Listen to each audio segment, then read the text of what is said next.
si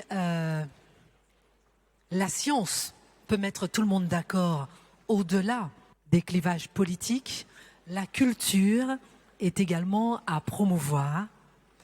Partons à Madagascar, un des pays très bien représentés aujourd'hui dans cette salle, pays directement concerné par cette notion du vaste outre-mer. J'invite à me rejoindre sur scène Madame la présidente internationale de l'association des Mpikabar Malagasy, Anitcha Andriam Bovunsi, et elle est accompagnée de Domoina Ratovoson. Elle est Mpikabar et vous découvrirez ce que c'est que l'art oratoire de Madagascar.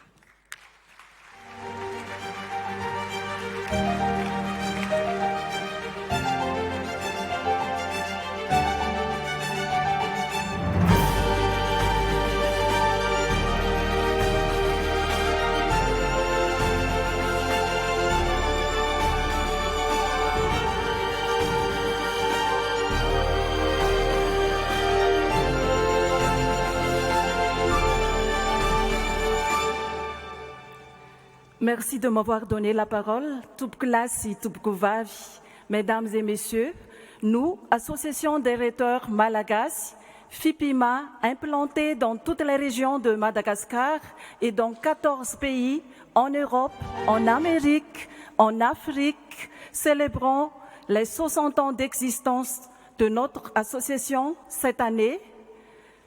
Nous sommes heureux de participer à cette journée exceptionnelle. Depuis 2021, le kabar, ou art oratoire typiquement malagasy, est inscrit au patrimoine culturel immatériel de l'humanité par l'UNESCO. En cette cérémonie de la célébration du 100e anniversaire de l'Académie des sciences d'outre-mer, une responsable de notre association va faire un kabar sur la fraternité pour un monde meilleur. Domoina Ratovoson.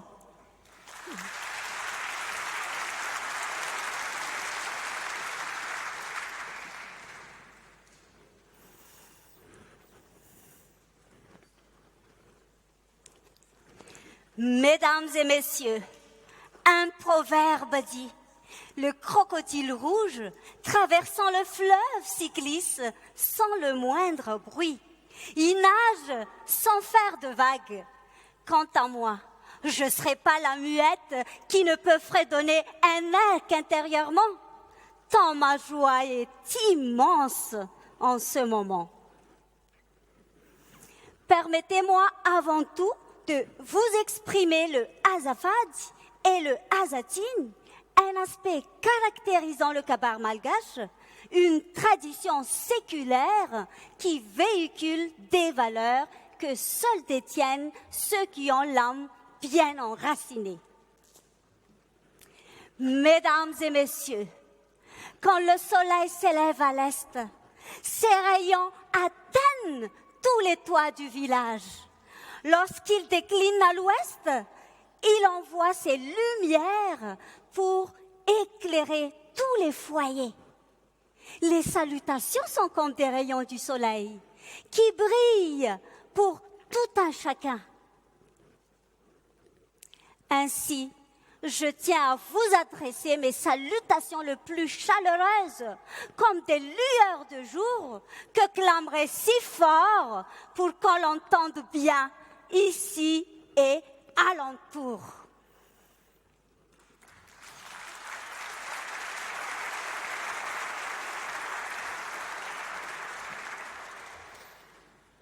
Mesdames, messieurs, la fraternité et la paix pour un monde meilleur. Quel est le thème que nous choisissons en ce colloque qui réunit des centaines de sociétés savantes et des hauts dignitaires des différents pays en ce lieu chargé d'histoire, un temple du savoir? Fraternité rime avec Fiavanan, une valeur bien ancrée dans la société malgache. Les temps où les anciens ne disaient-ils pas que dans la vie, il vaut mieux comme deux hommes pénétrant dans une forêt. C'est lui qui est mon assurance et c'est moi qui suis la sienne. Ne soyons pas comme du sable qui s'éparpille et s'affaiblit. Unissons-nous comme des pierres. La paix. Si on lui accorde de l'importance et la met en place, tous les dirigeants du monde penseront et feront preuve de tolérance qui sera accomplie et acceptée. Il n'y aura plus jamais une nation qui s'élèvera pour attaquer une autre nation.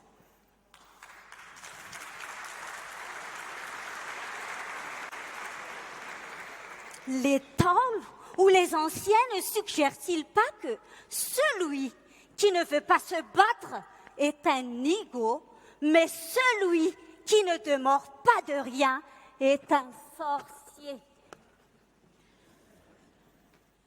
Ainsi, la paix prévaudra et la guerre cessera d'exister.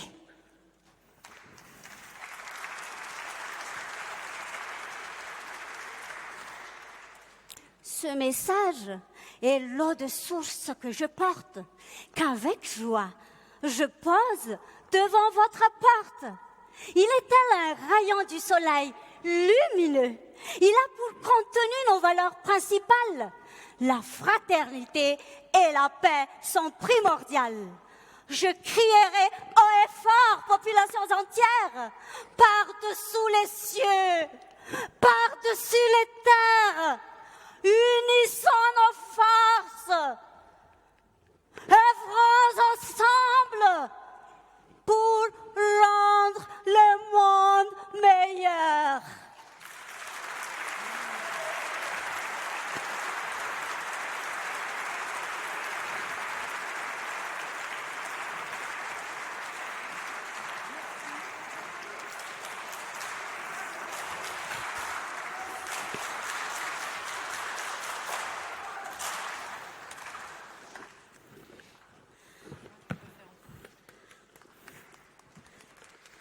Merci infiniment. Vos applaudissements, s'il vous plaît, pour l'art oratoire de Madagascar, inscrit par l'UNESCO sur la liste du patrimoine immatériel de l'humanité.